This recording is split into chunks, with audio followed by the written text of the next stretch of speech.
Bienvenue sur le podcast de l'incubateur d'avocat.be. Afin d'accompagner les avocats face à la vague du numérique, notre équipe part à la rencontre d'experts qui partagent avec nous leurs connaissances et comment elles peuvent servir aux avocats. Pensez à vous abonner. Bonne écoute. Bonjour et bienvenue sur la rubrique Avocat 2.0 de la radio de l'incubateur. Mon nom est Essia Castali, je suis membre de l'incubateur d'avocat.be et je suis avocate au barreau de Bruxelles. Aujourd'hui, nous allons parler des hackathons et particulièrement de celui qui est organisé par l'incubateur européen du barreau de Bruxelles.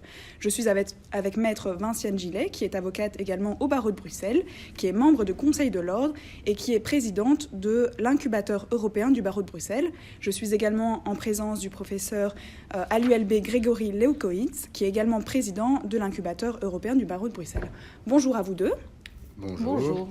Est-ce que vous pourriez brièvement nous expliquer quelles sont les missions de l'incubateur européen ? Alors, l'incubateur européen du barreau de Bruxelles a été créé donc en décembre 2017 sous l'initiative du bâtonnier Scullier. Il a été créé en partenariat avec l'ordre néerlandophone. Il a une particularité aussi par rapport à sa composition, puisqu'il est composé d'ingénieurs, d'avocats et de scientifiques. Et l'idée était d'accompagner les avocats dans la transformation de leur profession, puisque aujourd'hui, la réforme de la profession se pose et le numérique est très présent. Donc l'idée, évidemment, comme je l'ai déjà dit, est d'accompagner les avocats. Alors par quoi ? Par des formations. C'est un lieu d'échange. C'est également un lieu de transmission d'informations au niveau international, puisque l'incubateur européen a vocation d'être européen et plus, puisque nous avons des partenariats avec des barreaux étrangers, comme le Grand-Duché de Luxembourg, comme la France, avec différentes villes. À l'international aussi, puisqu'on a passé les frontières, on a Kinshasa et Montréal, sauf erreur de ma part. Et donc voilà, l'idée en tout cas est de faire le point sur ce qui se passe un peu partout. Et voilà, je crois que j'ai fait le tour de la question. Merci beaucoup pour ces petites explications. Alors maintenant, on va peut-être rentrer dans le vif du sujet et on va essayer de comprendre ce qu'est un hackathon. Et alors là, je vous laisse nous expliquer. Alors, un hackathon, c'est au fond la contraction entre to hack et un marathon. Donc l'idée consiste de manière générale à organiser un concours où les participants ont pendant un temps limité, ça peut être 24 heures, ça peut être un peu plus, l'occasion de développer une application, ce sont des codeurs, une application qui répond à un certain cahier des charges. Alors, ces hackathons, qui donc sont évidemment des concours dont les premiers ont eu lieu aux États-Unis, réunissent parfois des métiers, des codeurs et des métiers particuliers. Et ici, le hackathon qui a été lancé par l'incubateur du barreau de Bruxelles, c'est vraiment cette idée-là, c'est-à-dire d'organiser un certain nombre d'équipes composées donc de codeurs, ou de geeks ou de personnes qui sont quand même vraiment versées dans le développement de solutions logicielles, avec des avocats, des juristes plus généralement, dans le but de produire une application, ou plutôt le prototype d'une application utile aux avocats, et en l'occurrence dans le domaine de la récupération de créances, qui est le thème qui a été retenu. Donc si je comprends bien, lors d'un hackathon, finalement, on met en relation tout un tas de personnes d'horizons tout à fait différents. Corrigez-moi si je me trompe. Mais est-ce que ces personnes se connaissent au départ ? Alors, ça dépend, puisque en fait, les personnes s'inscrivent au hackathon. Alors, soit elles ont déjà des équipes complètes préconstituées. C'est le cas pour un certain nombre d'équipes qui se sont inscrites pour l'instant. Il y a des équipes qui viennent de l'étranger. Il y a une équipe qui vient de Polytechnique Paris avec HEC. Et donc là, c'est une équipe qui est précomposée. Mais il y a aussi, et c'est prévu, des personnes qui s'inscrivent individuellement et qui vont rejoindre alors une équipe qui sera composée le jour même de l'événement. Donc moi, demain, si j'ai envie de m'inscrire à votre hackathon, je peux y aller même si, a priori, je n'ai personne pour m'accompagner et je pourrais tenter de rejoindre une équipe qui existe pour apporter mes compétences. Absolument, et nous vous invitons à le faire. Merveilleux. Donc si je comprends bien également, les objectifs de cet événement, c'est de créer une application. En tout cas, dans celui qui est organisé par l'incubateur européen du barreau de Bruxelles. Donc cette application est ciblée sur la récupération de créances, si je comprends bien. Alors, vous avez parlé de cahier des charges. Qu'est-ce qu'on peut trouver exactement dans ce cahier des charges ? nous, en tant que juristes, quelles sont les plus-values qu'on pourrait apporter à des informaticiens, à des... Je pose la question tout à fait innocente, je pense RGPD, mais à part ça...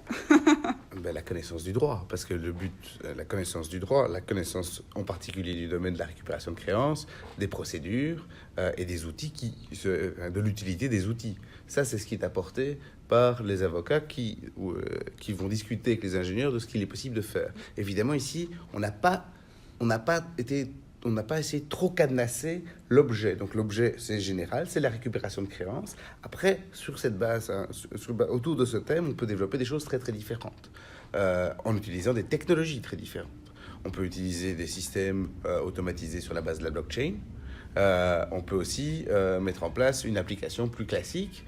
Donc là, il y a vraiment une grande liberté qui est laissée aux participants, parce que le but du jeu, c'est quand même que cet événement soit l'occasion d'une réflexion et d'une sensibilisation aussi à la place des nouvelles technologies dans le droit de demain. D'accord, donc les avocats ont réellement leur place dans ce monde qui est finalement très éloigné de ce qu'on va faire au quotidien. Je trouve ça très intéressant parce que c'est vrai qu'a priori, en tant que juriste qui lise des ouvrages de doctrine toute la journée, on n'imagine pas qu'on puisse avoir réellement une plus-value dans ce type d'événement. Mais si on peut ajouter, c'est vraiment quelque chose qui se passe. Quand un avocat se trouve dans son bureau confronté à un informaticien et qui lui demande de faire une application pour son cabinet, que ce soit une autonomisation d'un processus ou que ce soit une application, on parle des langues différentes. Quand on était à l'université, à notre époque, tout était cloisonné. Le droit, c'était le droit, la médecine, c'était la médecine, les ingénieurs, c'était les ingénieurs. Aujourd'hui, il y a une transversalité qui s'opère. Et donc, ce qui est intéressant dans l'hackathon, c'est justement de confronter ce langage juridique avec un langage plutôt scientifique d'ingénierat et de voir ce qu'on peut en faire. Et le sujet de la récupération de créances est tellement large et tellement vaste, puisque tout avocat est capable de faire de la récupération de créances. C'est pour ça que le bâtonnier Scully, à l'époque, avait choisi ce sujet. C'est vraiment une ouverture et on peut, comme le dit le professeur Leskovitch, on peut aller vraiment très loin dans des projets avec un sujet aussi large. Voilà. Merveilleux. Je rebondis maintenant sur un autre détail de la description de ce qu'est un hackathon, les 24 heures. Alors, je suis certaine que toutes les personnes qui vont nous entendre vont se demander 24 heures d'affilée, ou est-ce que c'est 24 heures qui sont réparties sur plus longtemps? Est-ce que c'est 24 heures d'affilée? Oui, alors ce qu'on peut dire aussi, c'est que l'accueil se fait le 9 novembre à 10h, salle des audiences solennelles. Le bâtonnier ouvre donc le bal en expliquant. Le règlement de l'hackathon sera expliqué également. Et ensuite, vous allez avoir le démarrage qui va se passer au Tanner, donc à proximité du palais, où il y a une infrastructure qui permet à des gens d'être enfermés 24 heures. Alors, tu vas reprendre la main par rapport à l'explication des 24 heures. Le professeur Leskovitch va revenir là-dessus plus en détail. Oui, donc effectivement, c'est 24 heures d'affilée. C'est comme la leçon et le concours 24 heures en France pour l'agrégation. C'est souvent l'idée des hackathons parce que ça crée une émulation très importante. C'est aussi un moment de convivialité très particulier. Et donc, c'est 24 heures d'affilée. Les personnes sont enfermées et sortent avec un produit qui est présenté immédiatement. Ça me paraît être un beau défi. Mais finalement, est-ce que des projets durables émergent de ce type d'événement de manière générale? Et en particulier, est-ce que vous espérez que lors du hackathon organisé par votre incubateur européen, une application qui peut-être demain pourrait, le cas échéant, être commercialisée, puisse effectivement émerger de cet événement? Alors, de ce point de vue-là, ça dépend vraiment. Si on regarde les hackathons qui ont eu lieu, qui ne sont pas d'ailleurs que dans le domaine juridique, très souvent c'est dans d'autres domaines d'ailleurs. Parfois, ça donne lieu à des développements supplémentaires, parfois pas.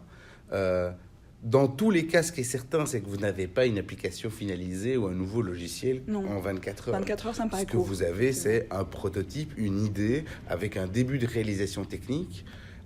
Et donc, les meilleurs projets seront récompensés par des prix. 3 prix de 1 000 € et un prix de 3 000 € qui sera remis à l'issue d'un vote de tous les avocats du barreau de Bruxelles, qui sera en ligne. Et évidemment, ce qui est prévu dans le règlement, c'est que les projets primés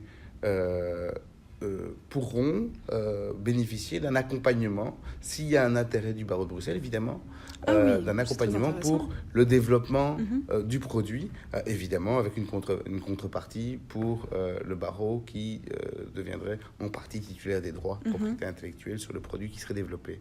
Donc il y a cette possibilité, on l'espère, mais en même temps, ce n'est pas l'objectif en tant que tel. L'objectif est vraiment la sensibilisation, la rencontre des professions des techniques et des avocats et l'expérience. D'accord, écoutez, ça me semble extrêmement intéressant. Mais maintenant, concrètement, quels sont les candidats qui sont invités à se présenter à cet événement, à s'inscrire et à se prêter au jeu du hackathon? Alors, les avocats par définition, et tous les avocats de tous les âges. Parce et que de tous les barreaux? De tous les barreaux. On n'a absolument pas fermé la porte et c'est ouvert à tout le monde. Et on est ravis d'ailleurs que l'incubateur légal nous soutienne, puisque l'idée est vraiment de transmettre l'information à tous les barreaux. Alors, au niveau des universités, évidemment, il y a tous ceux qui se positionnent, que ce soit des étudiants en droit, mais des étudiants en ingénierat ou des gens qui savent coder. Les écoles de codage, évidemment, sont les bienvenus, puisque ces étudiants en codage, c'est des codeurs qu'il faut à côté. C'est toujours cette question de transversalité. Et pourquoi pas, même des gens qui n'ont rien à voir. L'idée est, comme dit le professeur Leskovitch, cette espèce d'osmose entre finalement des mondes très différents, qui ne se comprennent pas toujours. Et il suffit de la fille d'ingénieur, je peux vous dire qu'on ne se comprend absolument pas entre juristes et ingénieurs. Et je crois que c'est une belle expérience de mélanger ça et vraiment de passer le message ouverture à tout le monde. Il n'y a pas de droit d'inscription sauf une caution de 5 € qui est retournée après. C'est vraiment symbolique pour matérialiser l'inscription. Ça se fait via Eventbrite et on peut vous donner l'adresse. Donc c'est https://lc.cx/w6tz en majuscule. Oui, j'ai oublié de donner les majuscules. Ou vous pouvez vous rendre sur le site de l'incubateur, www.incubateurbxl.eu, où vous aurez le lien vers l'Eventbrite. Voilà, alors une affiche circule aussi sur les sites et elle est reprise sur le site de l'ordre du barreau de Bruxelles. Elle a été diffusée en ligne aussi sur Facebook. Donc voilà, en tout cas, on attend les lieux, en tout cas, permettent d'accueillir pas mal d'intervenants et au plus on est, au plus ce sera sympathique et nous assurerons le catering et tout. Donc il y aura de quoi manger et de quoi boire, en tout cas pour ces jeunes et ces moins jeunes qui participeront à cette aventure. Donc les candidats arrivent les mains dans les poches avec plein d'idées, leur grand sourire, leur enthousiasme pour passer 24 heures. Et leur ordinateur. Et leur ordinateur, détail très important. Oui. Et leur ordinateur, le reste est fourni sur place. Très bien, mais écoutez, je vous remercie sincèrement pour toutes ces explications et votre disponibilité pour cette petite interview pour l'incubateur d'avocat.be. Si vous êtes intéressé par cet événement, vous pouvez donc trouver toutes les informations, comme ça a été dit précédemment, sur le site de l'incubateur européen sur le site de l'incubateur européen du barreau de Bruxelles, donc www.incubateurbxl.eu.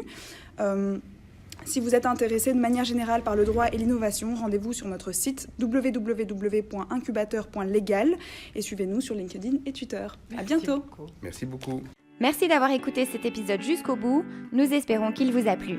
Si c'est le cas, merci de liker, de partager l'épisode et d'en parler autour de vous pour que ce podcast puisse aider un maximum d'avocats. À la semaine prochaine pour le prochain épisode. Salut!